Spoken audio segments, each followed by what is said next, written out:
ఈ rule of 13 వచ్చేసి number is divisible by 13 only when 4 times the unit digit is added to the remaining number should be either 0 or multiple of 13 అనమాట. So మీకు ఒక example తీసుకొని explain చేస్తాను. 585 అనేది ఒక నెంబర్ ఉంది. ఇది 13తో డివిజిబుల్ అవుతుందా కాదా అనేది మనం ఎలా చెప్తామంటే, యూనిట్ డిజిట్ ఏంది 5, 4 times ద యూనిట్ డిజిట్ ఎంత 20.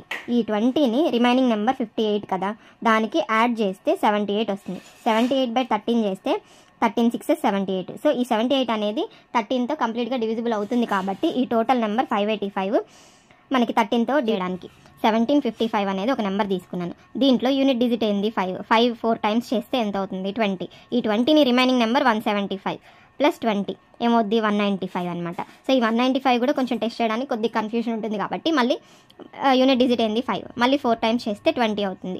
రిమైనింగ్ నెంబర్ 19 ప్లస్ 20, ఈ 20ని యాడ్ చేస్తాం. సో ఇక్కడ 39 వచ్చింది. 13 3s 39 కాబట్టి, సో 39 13తో డివిజిబుల్ అవుతుంది కాబట్టి ఈ టోటల్ నెంబర్ కూడా 13తో